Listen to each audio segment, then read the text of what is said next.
Oh,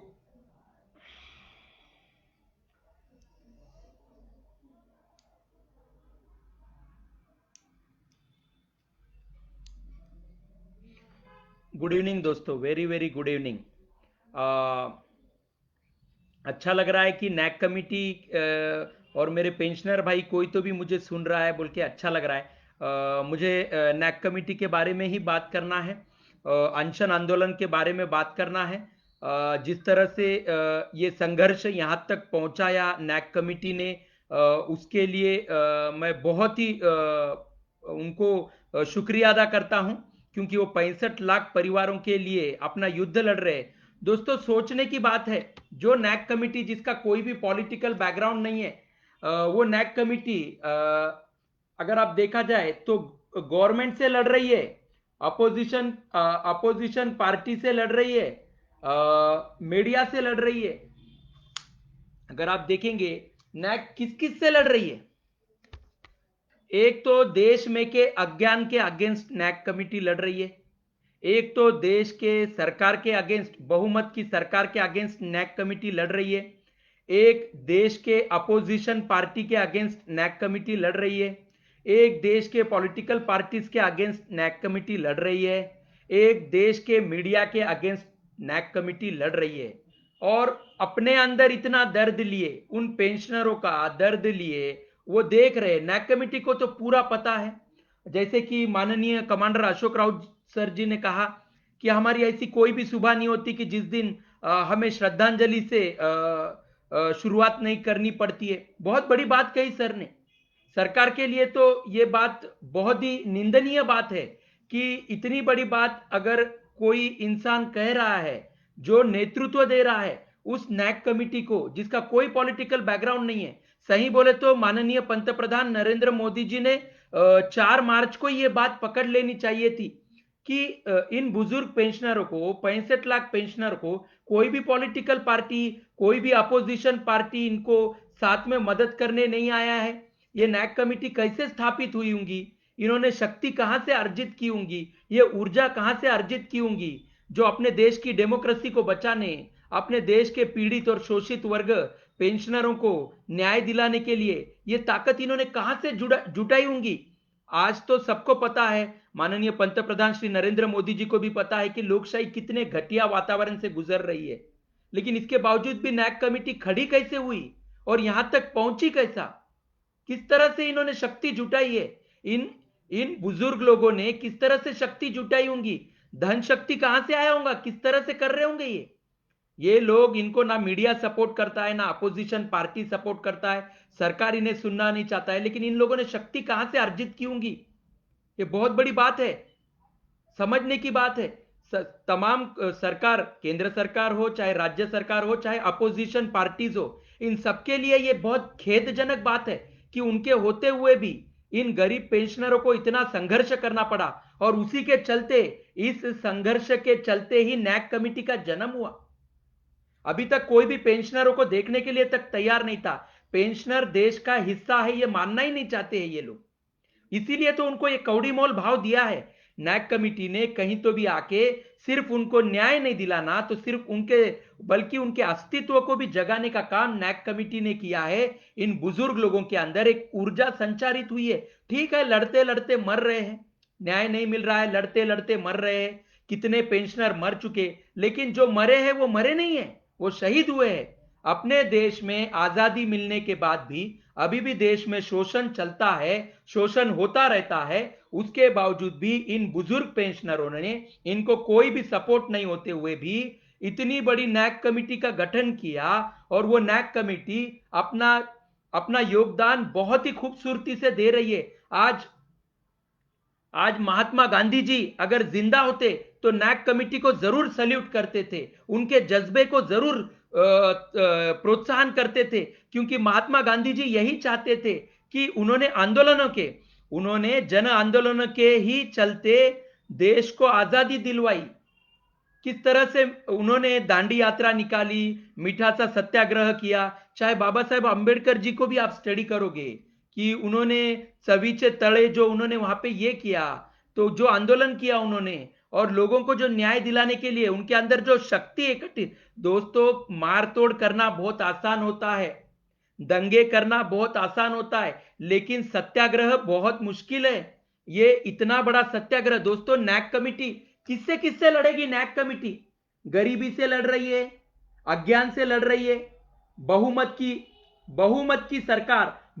की सरकार के तानाशाही से लड़ रही है, अपोजिशन पार्टी से लड़ रही है, देश के मीडिया से।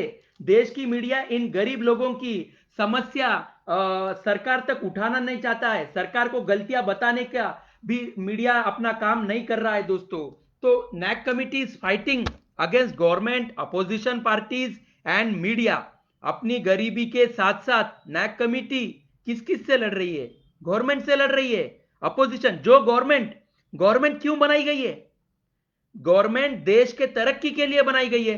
65 लाख परिवारों को सरकार तकलीफ दे रही है और एक तरफ कहती है कि सबका साथ सबका विकास। फिर ये 65 लाख परिवार नहीं आते क्या?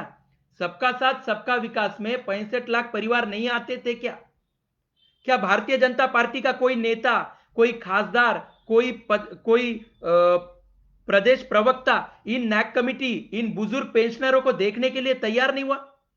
इतिहास गवाह रहेगा कि इतनी बहुमत में सरकार होते हुए भी इन बुजुर्ग पेंशनरों को संघर्ष करना पड़ा है। तो ये देश के ऊपर, देश के आजादी के ऊपर लांछन है। ये देश के आजादी के ऊपर लगा हुआ लांछन है कि देश में अभी भी शोषण हो रहा है। उन गरीब पेंशनरों के लिए भारतीय जनता पार्टी का इतना करोड़पति नेता एक भी कोई खड़ा नहीं हुआ। बहुमत में सरकार है, पिछले 6 सालों से सत्ता भोग रहे हैं। उससे पहले कांग्रेस पार्टी 50-55 साल सत्ता भोगी वाली है। क्या इतनी मैच्योरिटी नहीं है? इन गरीब पेंशनरों के प्रति संवेदनशीलता इन लोगों में बची नहीं है क्या? उन लोगों को आप संघर्ष करवा रहे हो और आप एक तरफ आराम फरमा रहे हो। कोरोना का ड्रामा करके आप लोगों ने देश के पहले ही 5 महीने बर्बाद किए। एक तो देश से गरीबी दूर करना नहीं, दूसरी तरफ देश की गरीबी बढ़ाने का काम किया है आप लोगों ने। एक तो देश में से अज्ञान दूर करना नहीं, देश का अज्ञान बढ़ाने का आप लोगों ने काम किया है। यह इतिहास में दर्ज हो चुका है। याद रखना, आने वाले समय में आपको यह सवालात होंगे कि उन गरीब पेंशनरों को, आपको उनके दर्द को नोटिस करने को इतना समय क्यों लग रहा है? क्या क्या गलती की है उन पेंशनरों ने? आप लोगों को करोड़पति बनाया है उन पेंशनरों ने। आपको पैसों की कमी नहीं है, इसलिए लोगों की गरीबी आपको दिखती नहीं है, लोगों की भूखमरी आपको दिखती नहीं है, लोगों के आर्थिक परिस्थिति, लोग जिस तरह से जूझ रहे हैं, अंदर ही अंदर घुट के मर रहे हैं, आप लोगों को दिखता नहीं है वो। क्योंकि आपने मीडिया को पूरी तरह से दबा के रखा है, अपने पैरों तले रौंद के रखा है, आपने न्याय प्रणाली को अपने हाथ में दबा के रखा है, अपने पैरों तले रौंद के रखा है आप लोगों ने। आपके इशारे पे न्याय प्रणाली काम कर रही है, आपके इशारे पे देश का मीडिया काम कर रहा है। और इतनी बहुमत में सरकार होते हुए कौन सी समस्याओं का निवारण कर रही है सरकार? पिछले 5 महीने से सरकार कौन से समस्याओं का निवारण कर रही है? आपको पेंशनरों ने निवेदन दिया, नैक कमिटी आके आपको आदर भाव से आपको अपने समस्या से अवगत करवाया, अपने परिस्थिति से अवगत करवाया। लेकिन माननीय पंतप्रधान श्री नरेंद्र मोदी जी ने अपने पीएमओ ऑफिस को तत्काल सूचना दी थी, तत्काल ऑर्डर दिया था कि इनका काम प्राथमिकता के साथ होना चाहिए। लेकिन अभी भी पीएमओ ऑफिस से इन पेंशनरों को कोई भी अभी भी जवाब नहीं आया है। कितने लेटर्स लिखे जाते हैं, उन लेटर्स का जवाब तक नहीं आता है। ये सारी चीजें इतिहास जमा हो गई कि मेजॉरिटी में सरकार होने के बावजूद भी 65 लाख परिवारों को संघर्ष करने पे मजबूर कर रहे थे ये लोग। उन संघर्ष में कितने पेंशनर मर चुके हैं, इंतजार करते करते कितने पेंशनर मर चुके हैं। किस तरह की डेमोक्रेसी ये मेजॉरिटी सरकार चला रही है, ये बहुत बड़ा प्रश्न उपस्थित हो चुका है दोस्तों। और देश के जनता ने भी आगे से सोचना है कि देश को मेजॉरिटी की सरकार देके हमको क्या फायदा होगा। क्यों इन पॉलिटिकल पार्टीज को हम सर के ऊपर झेलेंगे दोस्तों? ये सवाल करना चाहिए आप लोगों ने, देश के जनता ने करना चाहिए ये सवाल। आप लोगों को दिख नहीं रहा है क्या? नैक कमिटी 600 दिन ग्रैंड सैल्यूट है। सरकार के खिलाफ लड़ना, मेजॉरिटी सरकार के खिलाफ लड़ना पॉसिबल नहीं है। सरकार बहुत ताकतवर है दोस्तों, कितने भी पाप कर सकती है सरकार, हम सरकार का कुछ बिगाड़ नहीं सकते। अपोजिशन पार्टी को पैसों की कमी नहीं है दोस्तों, गरीबों की समस्याओं से उनको कोई लेना देना नहीं है। मीडिया गरीब जनता के सवाल उठाती नहीं है, क्योंकि उसको सरकार के तरफ से सूचना आ जाते हैं कि गरीब जनता की समस्याओं को आप टीवी पे प्रसारित मत कीजिए, न्यूज़पेपर में मत डालिए। नैक कमिटी सरकार से लड़ रही है, अपोजिशन पार्टी से लड़ रही है, मीडिया से लड़ रही है, ऑलरेडी वो अपने गरीबी से लड़ रही है, अपने ऊपर हुए अन्यायों से लड़ रही है। किस किस से लड़ेंगे? कितने पेंशनर मर गए, और फिर भी ये जो लोग लड़ रहे हैं उनकी उम्र देखनी चाहिए सरकार ने। सत्याग्रह कर रहे हैं। आज मैं सही कह रहा हूं, आज अगर बापू जिंदा होते थे तो भारत सरकार को वो जरूर वहां पे उनको गालियां देते थे, जरूर गालियां देते थे, लताड़ देते थे।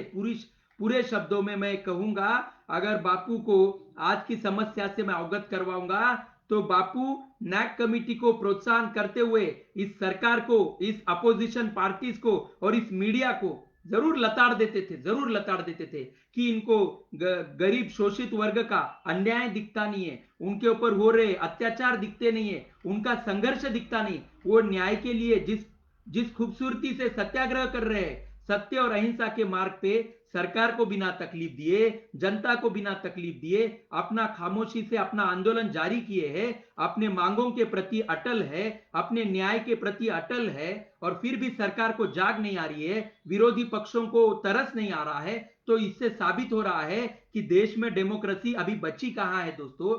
जन आंदोलनों को सरकार को फर्क नहीं गिर रहा है। मेजोरिटी में आए वाली सरकार जन आंदोलनों को देखना तक नहीं चाहती है। तो क्या देश में डेमोक्रेसी बची है? अगर आंदोलनों की आप लोगों को महत्व पता नहीं है तो कैसे चलेगा? माननीय पंतप्रधान श्री नरेंद्र मोदी जी को मैं अवगत करवाना चाहता हूं कि वो जब अपोजिशन पार्टी में थे, जब Bharatiya Janata party opposition party में थी, तो माननीय पंतप्रधान श्री नरेंद्र मोदी जी जनता के बीच जाके आंदोलन करते थे, जनता की मांगों के लिए आंदोलन करते थे। एक भारतीय जनता पार्टी को अपना नारा याद है क्या? बहुत हुई महंगाई की मार, अब की बार मोदी सरकार।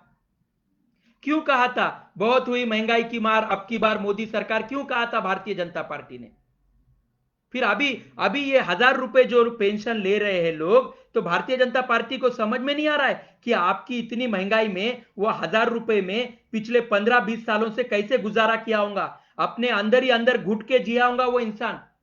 अब पता चल रहा है कि आप लोगों को अभी भी नहीं पता चलेगा आपको। आप उनका खून चूस चुके हो, अब उनके हड्डियां भी दांतों से फोड़ के खाना बाकी है। आप लोगों ने हड्डियां भी फोड़ के खा लो, उन पेंशनरों के हड्डियां भी फोड़ के खा लो, यही अब आप लोगों का बाकी रह गया है।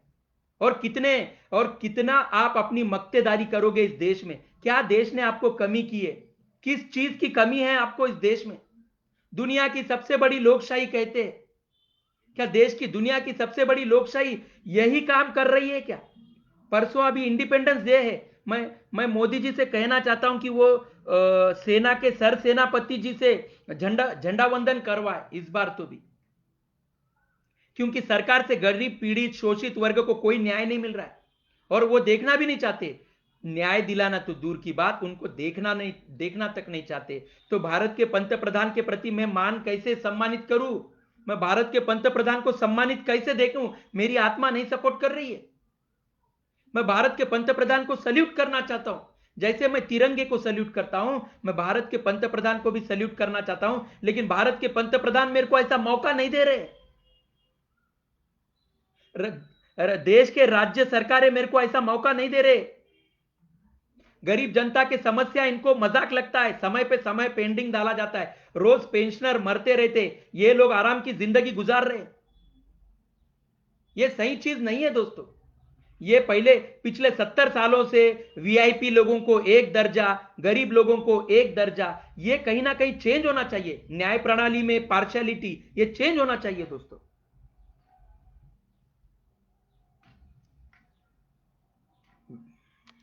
नैक कमिटी का तारीफ करे उतनी कम है। एक एक नैक कमिटी के मेंबर एक एक योद्धा है। उनके युद्ध को और उनके संघर्ष को, उनके जज्बे को मैं सलाम करता हूं नैक कमिटी के। और नैक कमिटी को पूरे विश्वव्यापी आंदोलन बनाने के लिए मेरी कोशिश अग्रसर है, और मैं चाहता हूं कि देश के अन्य लोग भी इस नैक कमेटी के आंदोलन को विश्व में फैलाएं, ताकि विश्व को भी पता चल सके कि जनता के समस्याओं के प्रति सरकार कितनी चिंतित होती है। तो जनता में से ही जनता खड़ी होके आंदोलन खड़ा करना पड़ता है। फिर सरकार क्यों चाहिए दोस्तों? जनता, डेमोक्रेसी में सरकार इसलिए चाहिए होती है कि वो जनता का कल्याण कर सके, जनता को सुरक्षा प्रदान कर सके, जनता के भविष्य के बारे में सोच सके। अगर वो भी काम जनता ही करने लगेंगी तो सरकार क्या करेगी दोस्तों? सरकार को किस लिए रखा गया है? मंत्रियों को किस लिए रखा गया है? भारत को लेबर मिनिस्टर क्यों चाहिए? अगर वो लेबर की समस्याओं को सुनना ही नहीं चाहता है, उन्हें न्याय दिलाना तो बहुत दूर की बात है, तो क्या देश को लेबर मिनिस्ट्री की जरूरत है क्या? यह सवाल देश के जनता ने अपने आप से पूछना है। देश का समय जिस तरह से बर्बाद किया जा रहा है, गरीबों को और गरीबी में ढकेला जा रहा है, क्या यह देश के गौरव बढ़ा सकती है या देश का गौरव घटा सकती है? यह सवाल देश के जनता ने पूछना है अपने आप से। इतनी मेजॉरिटी सरकार जनता के समस्याओं का निवारण नहीं कर सकती, तो फिर इस सरकार से हम उम्मीद क्या करेंगे?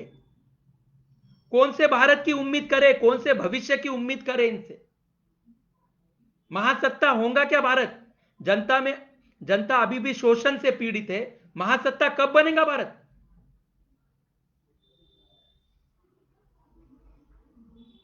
कैसे लड़ेंगी? कैसे लड़ रही है नैक कमेटी? दोस्तों, सरकार से, अपोजिशन पार्टी से और मीडिया से नैक कमेटी कैसे फाइट कर रही है, यह देश के जनता ने अपने आप से सवाल करना चाहिए। सरकार सरकार नैक कमेटी को खत्म कर रही है, गवर्नमेंट अपोजिशन पार्टी खत्म कर रही है, उनके तरफ ध्यान नहीं देके, उनके संघर्ष को ध्यान नहीं देके, मीडिया उनके संघर्ष को ध्यान नहीं देता है, उनको अपमानित कर रहा है। दोस्तों, ये देश के जनता का दायित्व है कि नैक कमेटी को पूरी तरह से सम्मानित किया जाए, उनके संघर्ष को सलाम किया जाए, उनके जज्बे को सलाम किया जाए। 15 अगस्त है दोस्तों।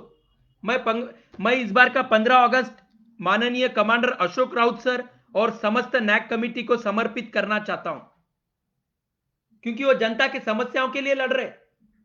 और मेरे महात्मा अगर आज जिंदा होते तो वो भी यही कहते थे कि बेटा नैक कमेटी के साथ खड़े हो जाओ, क्योंकि वही देश के लोकशाही के लिए कुछ काम कर रहे हैं। ये लोग तो सरकार, अपोजिशन तो अपने ही अपना नाम कमाने में लगे हुए, कोई वोट बैंक बटोरने में लगा है, कोई पार्टी का विस्तार करने में लगा है, कोई आरोप प्रत्यारोप में लगा है। इस बीच जनता के समस्याओं का कोई ध्यान नहीं देता।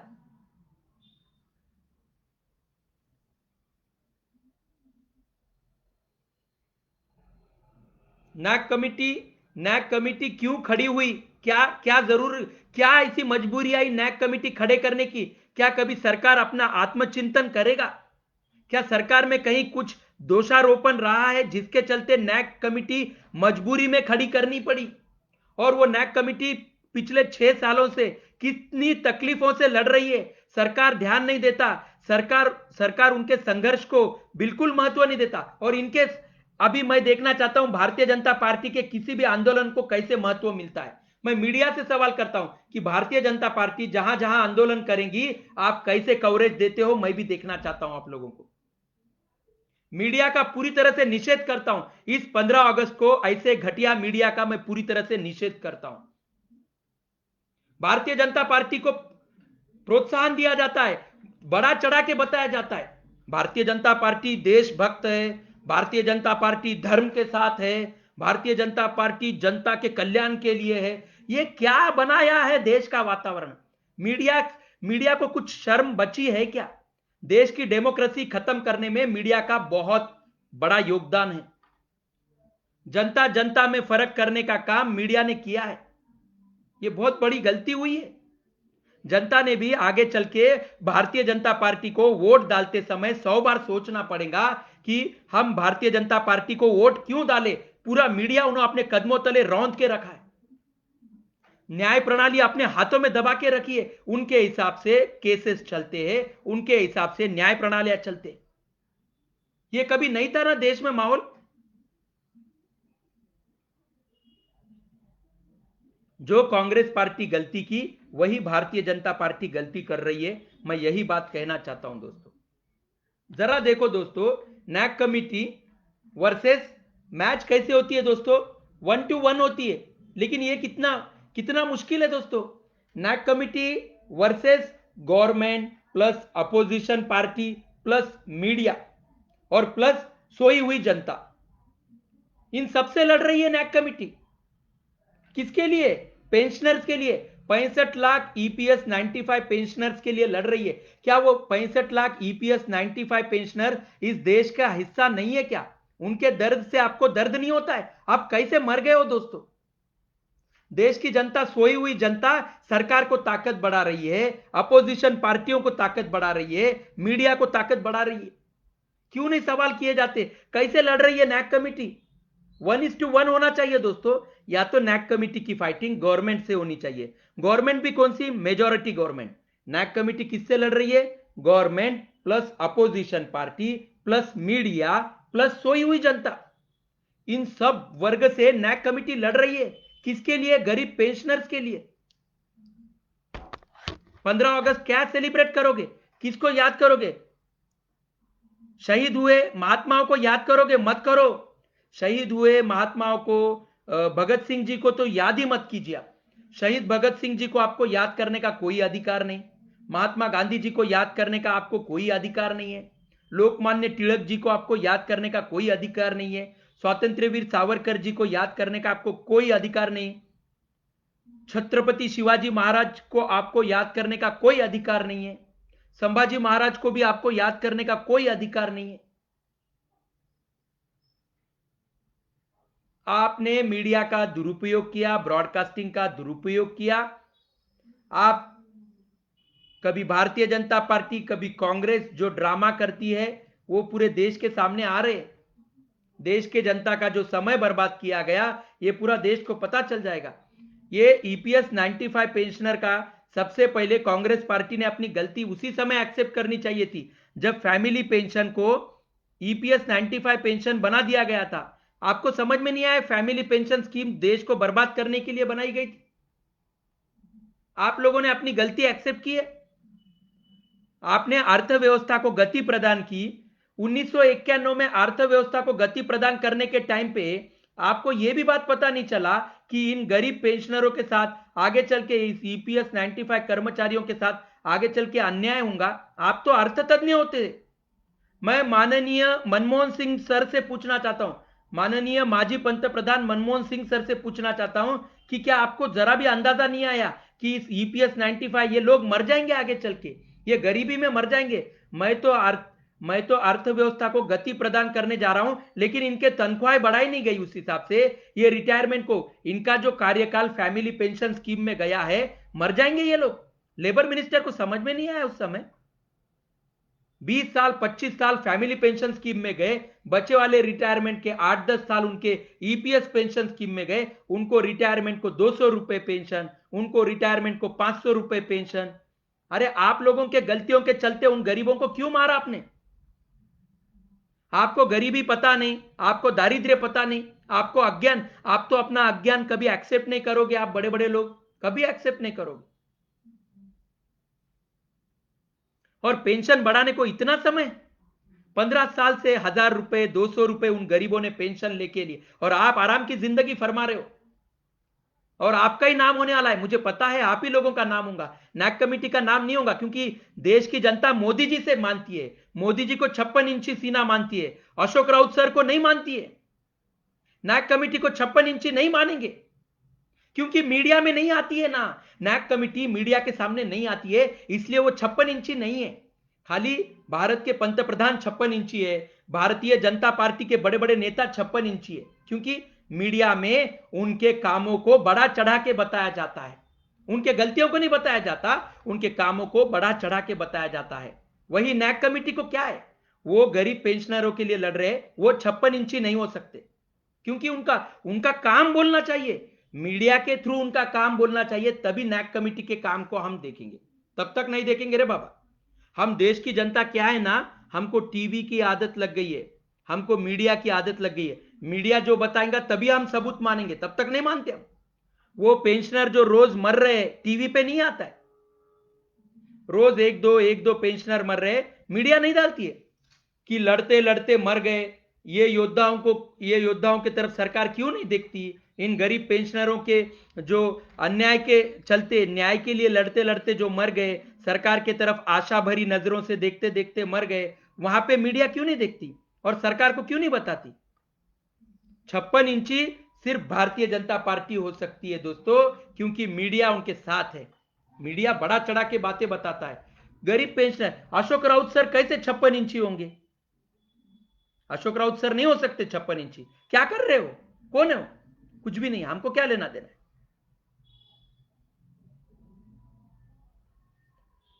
हर चीज को मीडिया पे डालना जरूरी है क्या दोस्तों? लोगों के आपने आपने नेताओं को जिस तरह से आपने फेमस बनाया, आप नैक कमेटी को फेमस मत बनाइए। आपको 1 रुपए का भी फायदा नैक कमेटी से नहीं हो रहा है, आप उनको फेमस मत बनाइए, लेकिन उनके संघर्ष को सलाम कीजिए, उनके संघर्ष को नोटिस कीजिए दोस्तों, और सरकार को कहिए कि उन गरीब पेंशनरों को न्याय दिलाए। उनके संघर्ष को नोटिस कीजिए, उनके योगदान को नोटिस कीजिए। गरीब पेंशनरों के लिए लड़ रहे वो, उनको फेमस मत कीजिए, लेकिन कम से कम उनकी चीज तो कीजिए, उनके योगदान की चीज तो कीजिए, उनके लिए क्लैपिंग कीजिए। नैक कमेटी के लिए क्लैपिंग कीजिए दोस्तों, सल्यूट कीजिए नैक कमेटी को। आपको भी कल चल के आपको भी आंदोलन करना पड़ेगा, फिर आगे चलकर आपको नैक कमेटी की याद आएंगी।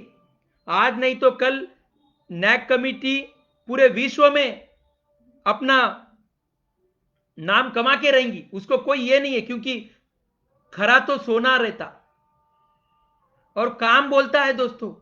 मीडिया नहीं बोलता है, काम बोलता है इंसान का।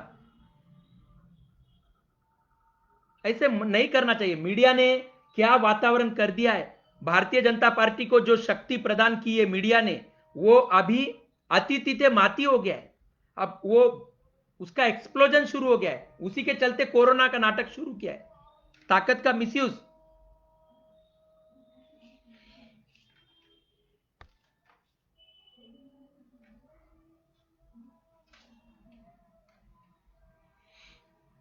आज 599वां दिन है, कल नैक कमेटी अपने 600 दिन पूरे करने जा रही है दोस्तों।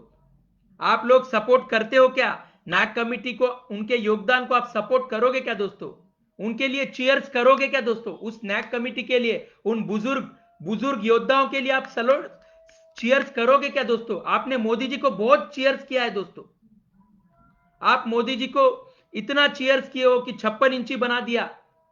मत बनाइए 56 इंची अशोक राउत सर को। आपके नजरों में अशोक राउत सर 56 इंची नहीं होंगे, मेरे नजर में है। मैं एक पेंशनर का बेटा हूं, मेरा घर चलना मुश्किल है। किस तरह से 15 साल निकाले ये मेरे परिवार को पता है, मेरे पिता को पता है। अंदर ही अंदर घुटते रहे, पिछले 12 साल से वो घर के बाहर नहीं निकल सकते मेरे पिताजी। अंदर ही अंदर घुटते रहे, रोज सरकार को गालियां देते कि कब न्याय करेंगे, गरीबों के ऊपर कब तरस आएगा इन लोगों को।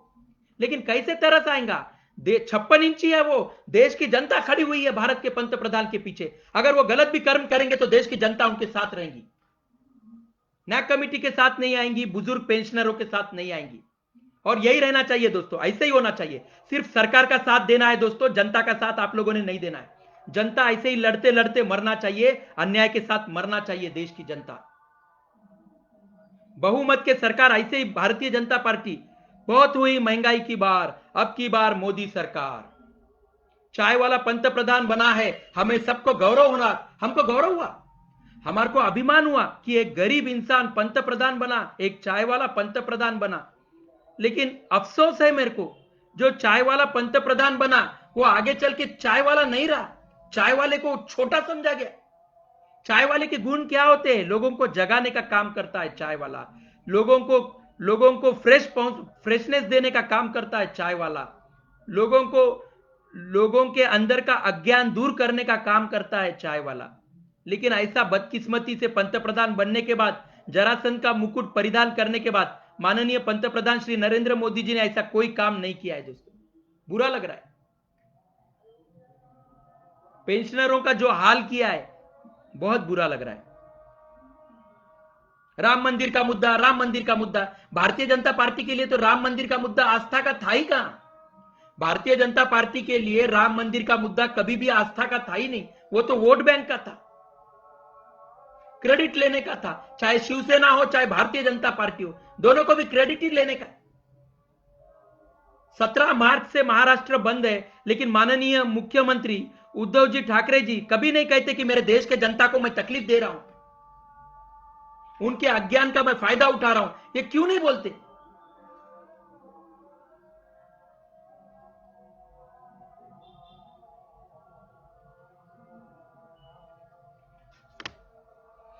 दोस्तों 600 दिन हो रहे हैं, जज्बे को सलाम किया जाएगा। नैक कमेटी के मैं अशोक राउत सर जी को कहना चाहता हूं कि सर, अशोक राउत सर, मेरा एक मैसेज है आपके लिए। मेरे लिए हर वो इंसान 56 इंची है, मेरे लिए हर वो इंसान 56 इंची है जो दूसरों के दर्द में उनको न्याय दिलाने के लिए, उनका दुख दर्द दूर करने के लिए अपना समय देता है, अपनी कोशिशें करता है, अपना योगदान देता है। मैं देश के जनता के लिए होंगे पंतप्रधान नरेंद्र मोदी जी 56 इंची, लेकिन एक पेंशनर के बेटे के लिए, एक ईपीएस 95 पेंशनर के बेटे के लिए अशोक राउत सर आप 56 इंची हो, और नैक कमेटी का एक एक योद्धा 56 इंची है सर, क्योंकि वो गरीब पेंशनरों के लिए लड़ रहे हैं। उनकी ताकत नहीं है फिर भी लड़ रहे हैं। वो मीडिया साथ नहीं देता, अपोजिशन पार्टी साथ नहीं देती, बहुमत की सरकार सुनना नहीं चाहती, लेकिन फिर भी नैक कमेटी लड़ रही है। तो नैक कमेटी का हर एक योद्धा मेरे लिए 56 इंची है सर। आज मैं कहना चाहता हूं, कल 600 दिन पूरे हो रहे, इन 56 इंचियों द्वारा 600 दिन पूरे हो रहे अनशन आंदोलन के, दुनिया का अब तक का पेंशनर का सबसे बड़ा आंदोलन। नैक कमेटी जिंदाबाद, नैक कमेटी जिंदाबाद। अशोक राउत सर आगे बढ़िए, अशोक राउत सर आगे बढ़िए। ज्येष्ठ भारत श्रेष्ठ भारत, ज्येष्ठ भारत श्रेष्ठ भारत। सत्यमेव जयते। जय हिंद, जय भारत दोस्तों। Thank you so much.